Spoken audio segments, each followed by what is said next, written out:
क्या खेसारी भी चुनाव मैदान में होंगे पत्नी के साथ, या पत्नी को चुनाव मैदान में उतारेंगे? अगली तस्वीर में आपको दिखाऊं, मैथिली ठाकुर को भी टिकट दे दिया है बीजेपी ने, लेकिन कौन सी सीट से लड़ने वाली है मैथिली, आइए मैं आपको बताता हूं। भोजपुरी स्टार पवन सिंह चुनाव लड़ने की रेस में थे, लेकिन पत्नी ज्योति सिंह के साथ विवाद के बाद पलटे। अब ज्योति सिंह के चुनाव लड़ने की अटकलें हैं। ज्योति ने सोशल मीडिया पर लोगों से राय पूछी है, जहां खुद बताया है कि 50% लोगों ने उन्हें लड़ने का समर्थन किया है और 50% लोगों ने चुनाव ना लड़ने की सलाह दी है। लोगों ने ज्योति से कहा है पहले घर बचा ले। पवन सिंह के साथ तलाक का केस भी ज्योति का चल रहा है।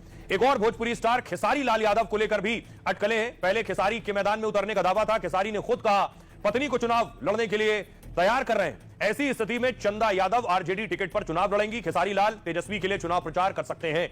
एक और नाम भोजपुरी स्टार रितेश पांडे को भी टिकट मिल गया है। प्रशांत किशोर की पार्टी जन स्वराज के उम्मीदवार बनाए गए। जन स्वराज पार्टी ने गहर सीट से टिकट दिया है और कल ही मैथिली ठाकुर बीजेपी में शामिल हुई थी। आज बीजेपी ने मैथिली को अलीनगर सीट से मैदान में उतार दिया है।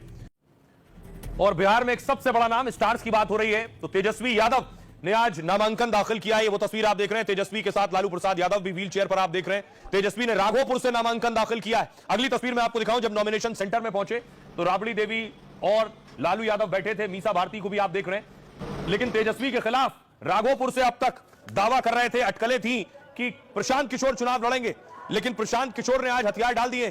प्रशांत किशोर कह रहे हैं वो अब राघोपुर सीट से क्या वो चुनाव ही नहीं लड़ने वाले। देखिए तेजस्वी यादव राघोपुर से नामांकन दाखिल किया उन्होंने। ये सीट आखिर उनके लिए कितनी इंपॉर्टेंट और खास है, और उनके साथ कुछ और लोगों ने नॉमिनेशन किया।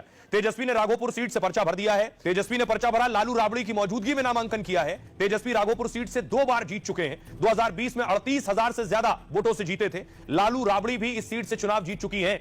अगला नाम है विजय सिन्हा, डिप्टी सीएम ने पर्चा भरा है। विजय सिन्हा ने लखीसराय से नॉमिनेशन फाइल किया। खुली जीप में दिल्ली सीएम यानी रेखा गुप्ता के साथ पहुंचे थे रोड शो करते हुए नॉमिनेशन फाइल करने। लखीसराय सीट से 4 बार चुनाव जीत चुके हैं। तेज प्रताप यादव को लेकर अभी सस्पेंस है। लालू के दूसरे बेटे कहां से लड़ेंगे? तेज प्रताप ने पहले महुआ सीट से लड़ने का ऐलान किया था। उपेंद्र कुशवाहा अपने बेटे को इस सीट से लड़ाना चाहते हैं। आरजेडी यहां से अपना मौजूदा विधायक उतारेगी। ऐसे में तेज प्रताप मोहिउद्दीन नगर सीट से भी चुनाव लड़ सकते हैं। मोहिउद्दीन नगर सीट पर 2020 में बीजेपी ने जीत दर्ज की थी। एक और फ्रंट बनने जा रहा है बिहार में। उस फ्रंट में ओवैसी होंगे, रावण होंगे और स्वामी प्रसाद मौर्य होंगे। ये 3 लोग मिलकर बिहार के चुनाव में उतरने वाले हैं। आपको याद होगा पिछली बार ओवैसी उतरे थे, इनके विधायक जीते, वो सब छोड़कर चले गए आरजेडी में। अब देखिए शपथ ले रहे हैं उम्मीदवारों से। अगली तस्वीर दिखाऊं मैं आपको, उम्मीदवारों से शपथ ले रहे हैं, कसम खिलवाई जा रही है, जीत गए तो छोड़ के नहीं जाओगे। तो ओवैसी साहब को डर है कहीं फिर जीत कर ना भाग जाए उम्मीदवार, लेकिन इस बार थोड़ी मजबूती से लड़ने की कोशिश है, इसलिए नया गठबंधन बना लिया है महागठबंधन के खिलाफ। आरजेडी से गठबंधन ना होने पर ओवैसी ने बना लिया थर्ड फ्रंट। ओवैसी का तीसरा मोर्चा 64 सीटों पर चुनाव लड़ेगा। ओवैसी की पार्टी इसमें 35 सीटों पर चुनाव लड़ेगी। चंद्रशेखर की आजाद समाज पार्टी 25 सीटों पर लड़ने जा रही है, जबकि स्वामी प्रसाद मौर्य की पार्टी 4 सीटों पर लड़ेगी। सीमांचल में ओवैसी की महागठबंधन को टक्कर देने की तैयारी है। 2020 में ओवैसी की पार्टी 5 सीटों पर चुनाव जीती थी। आरजेडी और कांग्रेस को दर्जन भर सीट पर नुकसान पहुंचाया था। गठबंधन में पशुपति पारस और तेज प्रताप को भी लाने की कोशिश थी, लेकिन कोशिश अभी चल रही है। आइए